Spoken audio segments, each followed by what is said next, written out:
I never expected a single afternoon to change everything about me.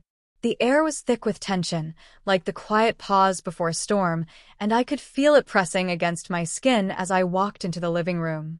My stepsister, Lila, was there, her expression unreadable, but her eyes glinting with some unspoken plan. She didn't say anything at first, just studied me, tilting her head slightly, and I could feel my own heart thudding in nervous anticipation. "Sit down," she finally said, and I obeyed, the words heavy and commanding in a way that made my stomach twist. She had always been confident, magnetic, a person who seemed to control every room she entered. And I had always been the one fading into the background, the quiet observer who never dared to speak up. But that day, something shifted. There was a new undertone in her tone, something playful but deliberate, as if she had been plotting this moment for weeks. "I think it's time you tried something different," she said, and the ambiguity of her statement made me freeze. I wanted to ask what she meant, but the way she smiled, half mischievous, half serious, froze my voice. Then, before I could process it, she was pulling out a box from under the couch, small, neat, and almost innocuous. Inside, I glimpsed fabrics that shimmered softly, delicate textures I had only ever seen on magazine pages or in passing glimpses online. "Just try it," she coaxed, her voice soft now, almost gentle. My first instinct was to laugh nervously, to say no, but something in her eyes held me captive. It wasn't just curiosity. It was the strange thrill of surrendering control, of letting someone else guide me into a world I didn't yet understand. I remember the first time I slipped into the soft clothing she handed me. My hands trembled as I touched the silky fabric against my skin, a shiver running down my spine that had nothing to do with cold. Lila watched, her eyes bright, almost triumphant, and I realized then that this was about more than just clothes. It was about transformation, about seeing myself reflected differently in the world, and maybe, unknowingly, seeing a side of myself I had kept buried. The mirror became a battlefield. Every glance was a confrontation between who I had been and who I might become. The reflection stared back, familiar yet alien, a strange fusion of boyish hesitance and something tender, soft, and undeniably feminine. I didn't know how to feel: pride, fear, embarrassment, curiosity, all tangled into one chaotic knot in my chest. And Lila, she didn't push or mock. She guided. A tilt of her hand here, a gentle adjustment there. It felt like watching a sculptor slowly carve something out of raw stone, except the stone was me, and I wasn't sure whether I wanted to be finished or left rough. By the time evening fell, I could hardly recognize the person in the mirror.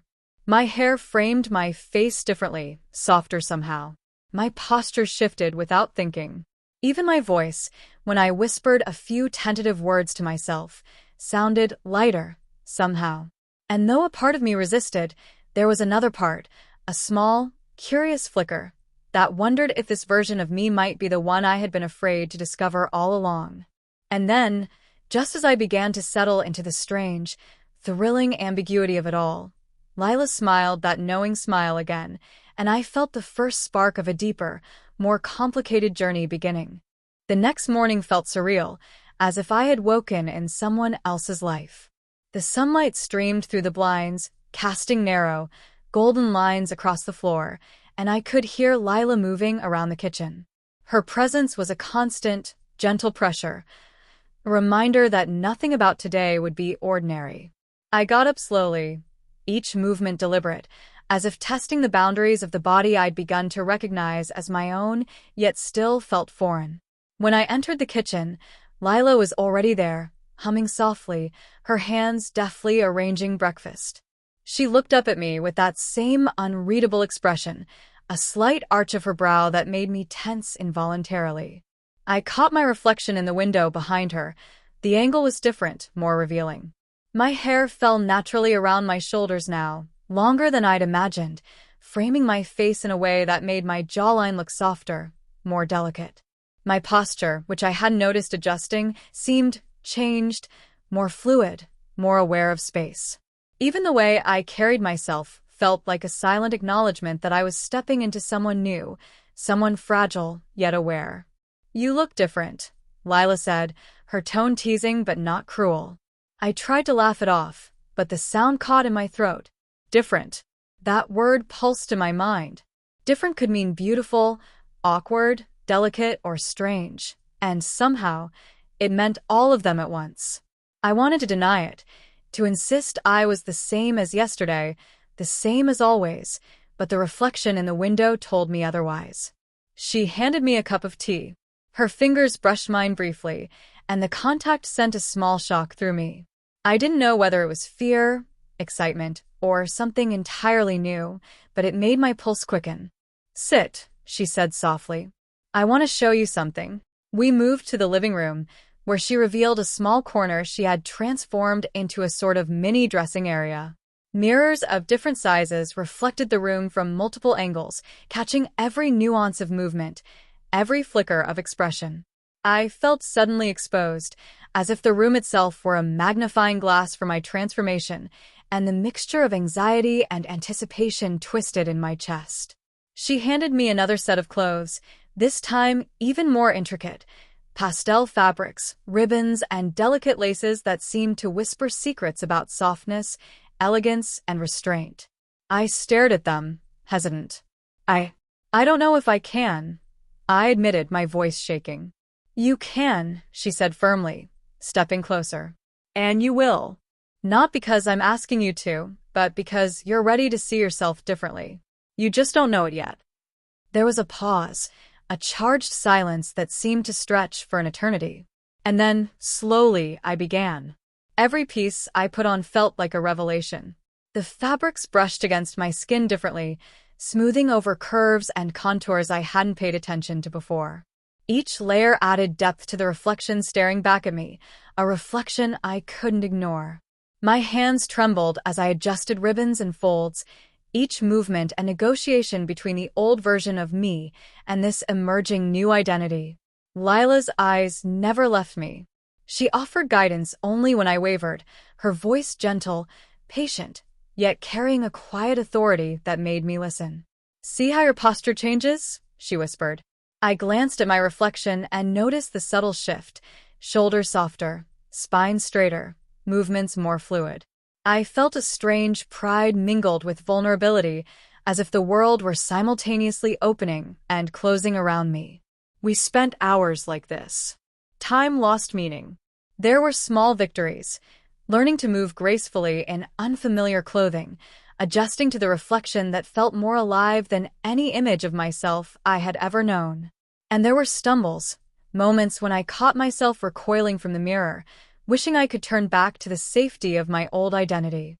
But every time, Lila's presence anchored me, reminding me that this was a journey, not a single leap. By evening, the transformation felt less like a performance and more like an unveiling. I caught myself lingering in the mirror longer than I thought possible, tracing the contours of my face, the way my hair caught the fading light, the subtle curve of my posture. The reflection no longer felt alien. It was a fragile, trembling version of me, one that I wasn't sure I was ready to accept fully, but a part of me already craved. And just when I thought the day couldn't get more intense, Lila stepped closer, her smile gentle but knowing, and said, "Tomorrow, we start the real challenge. Learning to live like this when the world is watching." A chill ran through me, not from fear alone, but from anticipation. Living differently. Being seen. Not just in this room, not just under Lila's watchful eye, but out there in the world. The thought was terrifying, intoxicating, and I realized with a jolt that my journey had only just begun. The next morning, the sunlight felt harsher, somehow sharper against my skin, as if it knew I was stepping into a new life. Lila had already started her routine before I even got out of bed. Soft humming, careful movements, the faint clatter of cups and spoons. I watched her from the doorway, heart thudding, feeling like an intruder in a life I didn't quite belong to yet. She turned to me with that same intense gaze that made me feel like she could see every hesitation in my soul. "Come here," she said, and it wasn't a request. I obeyed, each step weighed down with anxiety and curiosity. "Today," she explained, We weren't just practicing in private. Today was about learning to exist in the world as me, or at least as this version of me she was guiding me toward. We started with small exercises. Sitting, standing, walking in the room while maintaining the posture and movements she taught me. I stumbled at first, my body refusing to follow her delicate instructions. My hands flailed, my steps were clumsy, and every mirror I passed seemed to mock me. But Lila didn't scold. She adjusted my shoulders, tilted my chin, whispered encouragements that felt both comforting and humiliating because they reminded me of how raw and unpracticed I still was. By mid-morning, she handed me a set of clothes for venturing outside. A light blouse, a skirt that fell just above the knees, and soft, flat shoes. I froze when I saw them. Outside. People. Walking. Living. My reflection in the full-length mirror looked delicate, almost fragile, and I wasn't sure if the world was ready for me yet, or if I was ready for it.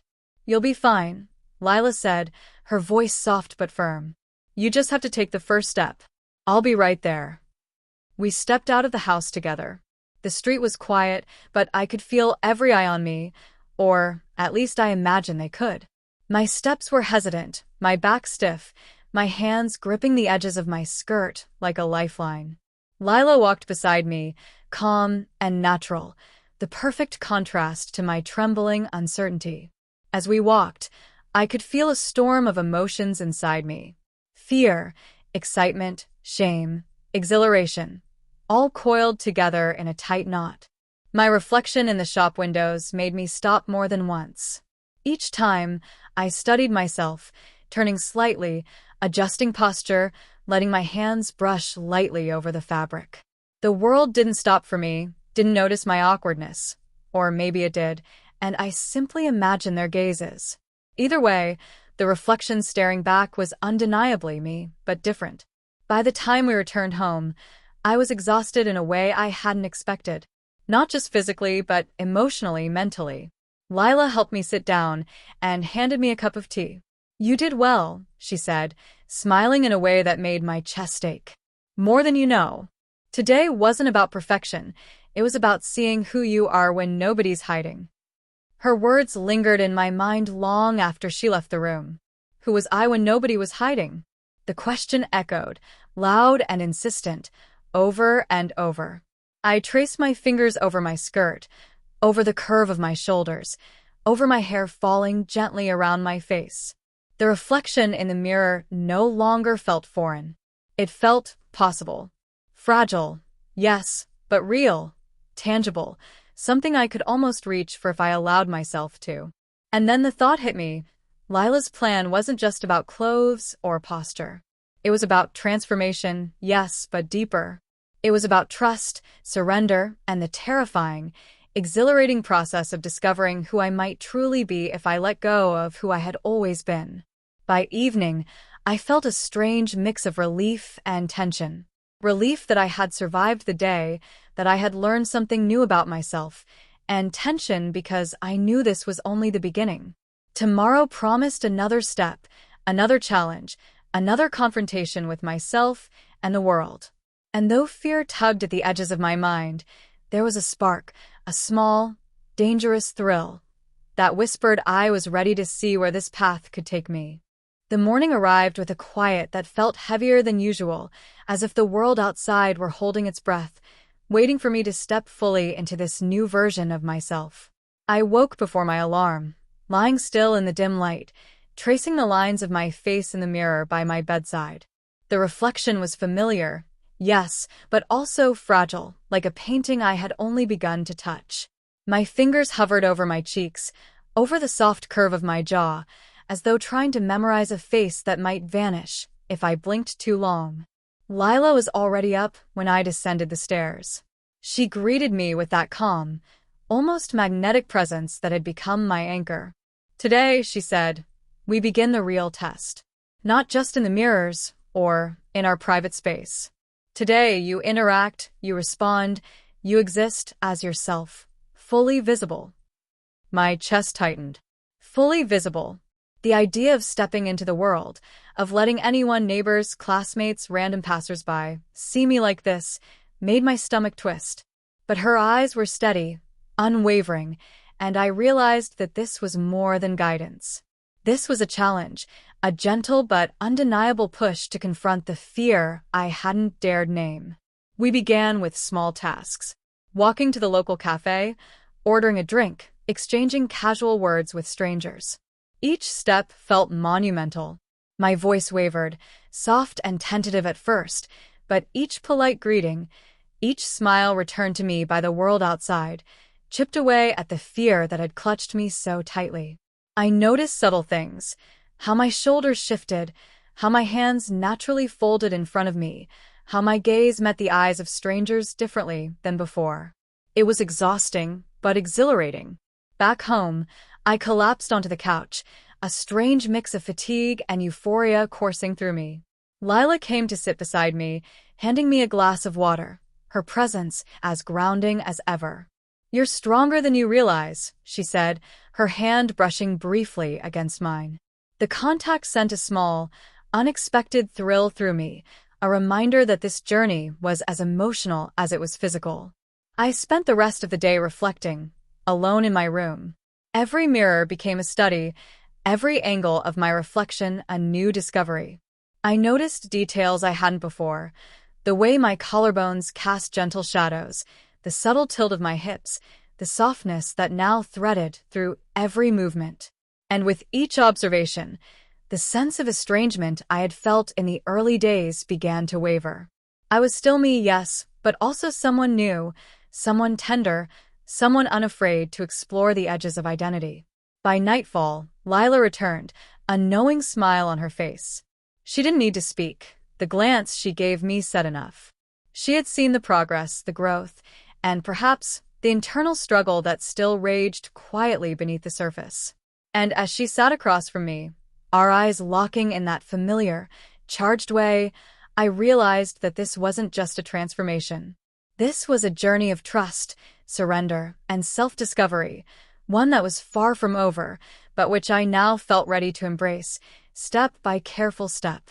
That night, as I lay in bed, the reflection in my mind was no longer frightening.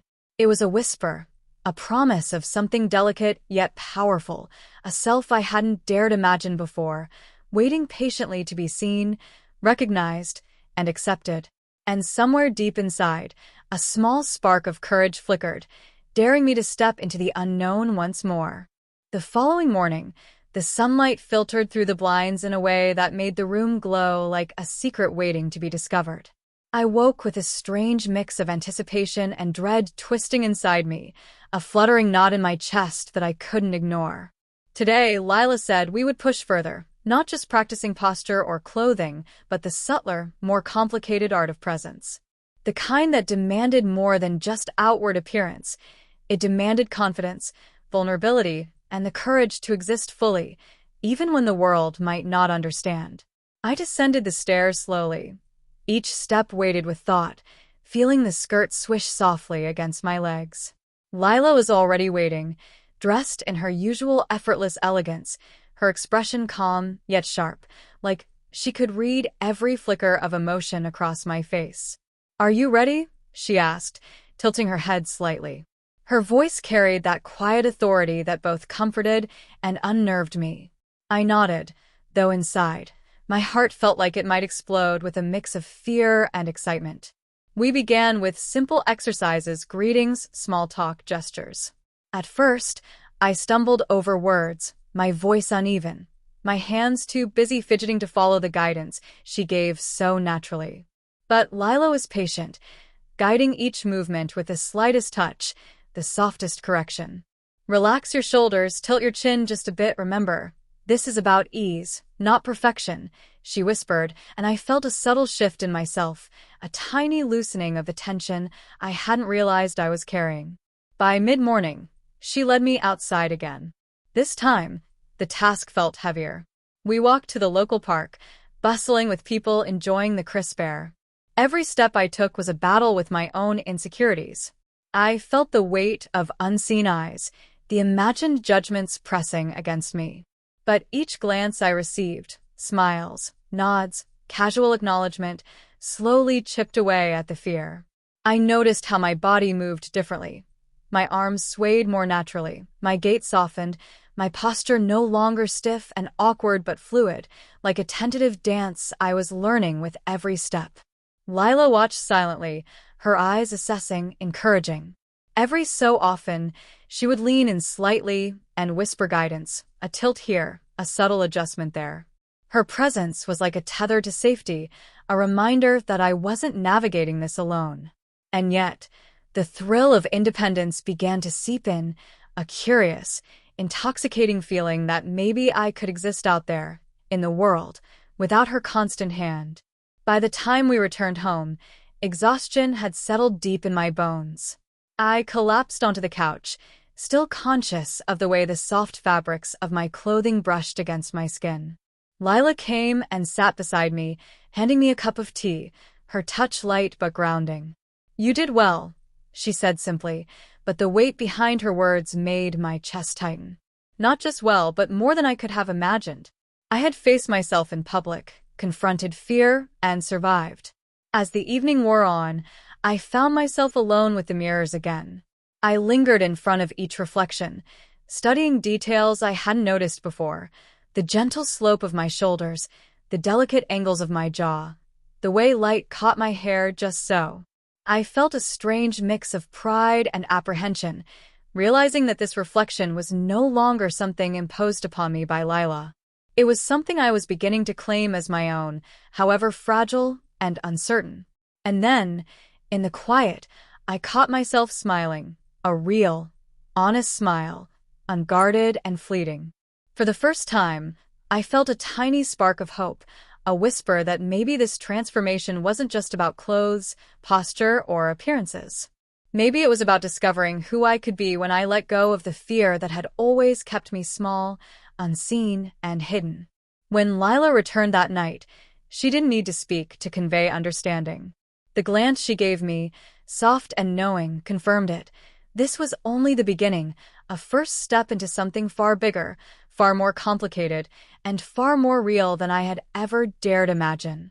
And somewhere deep inside, a quiet thrill stirred.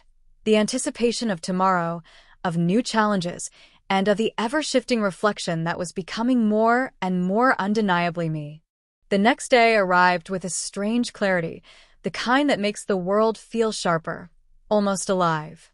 I woke early, my thoughts tangled between excitement and dread.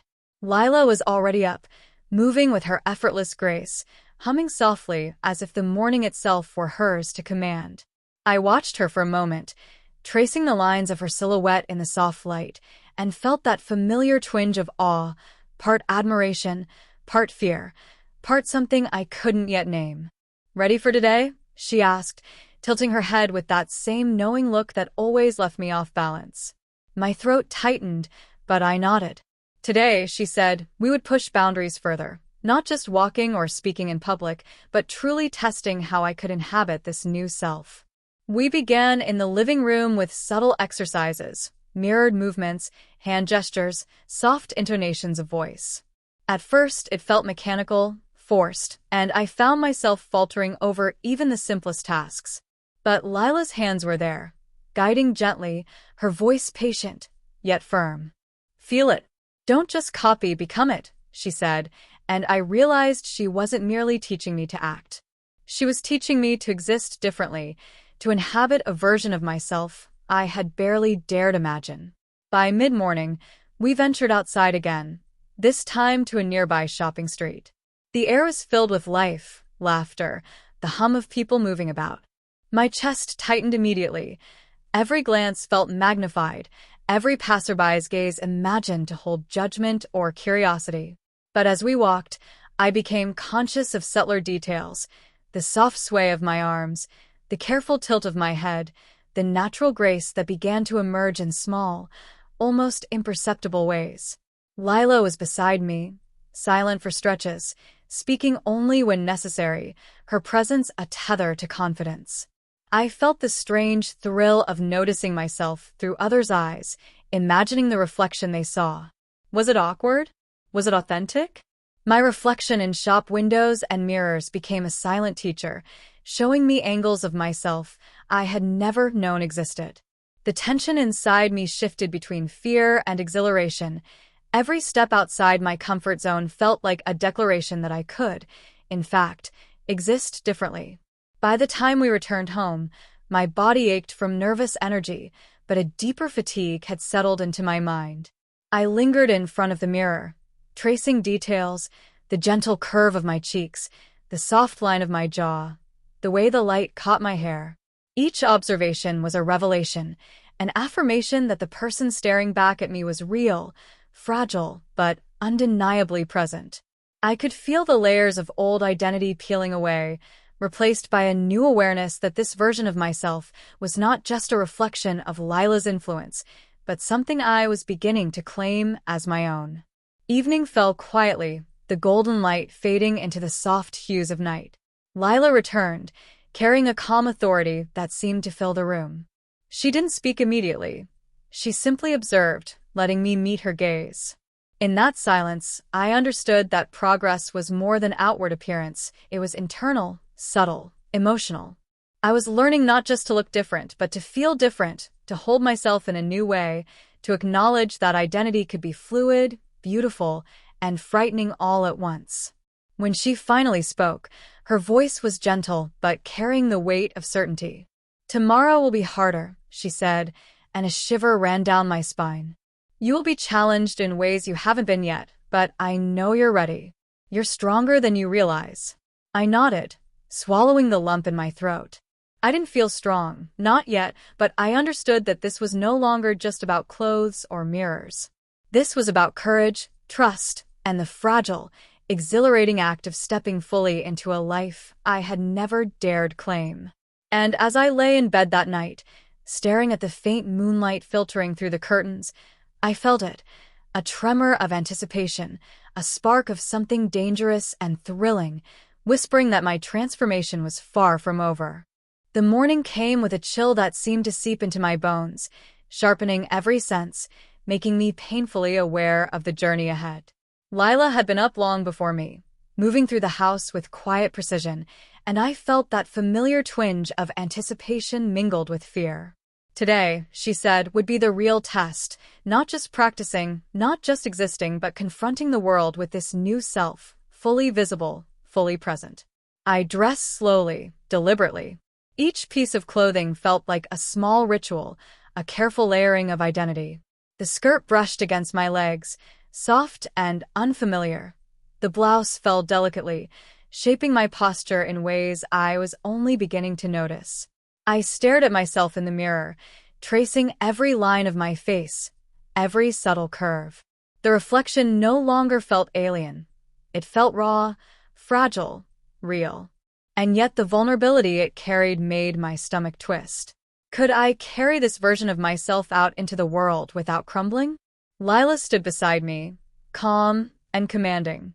"You are ready," she said, her eyes holding mine in a gaze that felt both comforting and demanding. I nodded, though doubt still lingered like a shadow at the edges of my mind. Together, we stepped outside.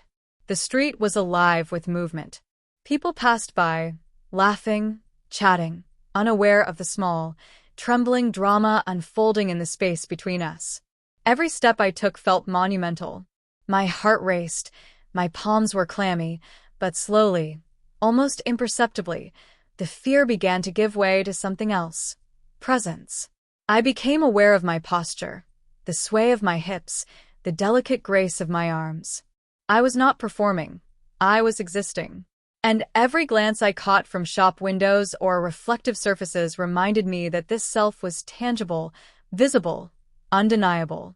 At one point, a stranger offered a smile as we passed, casual and unremarkable. And yet it hit me like a wave, validation, acceptance, something I hadn't known I craved so deeply. I realized then that the world was not as terrifying as I had imagined. It was neutral, and perhaps, just perhaps, it could even be kind.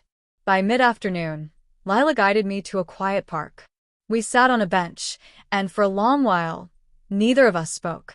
I watched children playing, couples strolling, dogs bounding through the grass. I felt a strange mixture of longing and belonging, a tension between who I had been and who I was becoming. Lila finally spoke, her voice gentle but certain. "You see it, don't you? That feeling of being seen. Not as who you were, but as who you are now. That is the power of this transformation." Her words resonated deep in my chest. I had been afraid of being different, of standing out, of being judged. But now, sitting there in the soft sunlight, feeling the skirt lightly brush my legs, hearing my own voice in conversation with her, I understood that visibility did not have to mean vulnerability. It could mean strength, even fragile strength. The walk back home was quiet, introspective. I noticed small changes, how my fingers rested naturally, how my shoulders had loosened, how my steps carried a subtle confidence I hadn't known I possessed. Lila's presence was steady beside me, a reminder that I wasn't alone in this, but the growing realization was mine alone. I was learning to claim myself, piece by delicate piece. Evening fell, and we returned to the mirrors once more. This time, the reflection was no longer a stranger. I studied the lines of my face, the way light danced across my hair, the gentle poise I now carried. I felt pride, tentative, fragile, but undeniable. And then, beneath it all, a thrill I hadn't allowed myself to feel before. Curiosity. Curiosity about how far I could go, how fully I could inhabit this new self, how deeply I could embrace the reflection I had once feared. When Lila left the room that night, her smile lingering in the doorway, I realized something profound. This journey was no longer about guidance or training. It was about choice.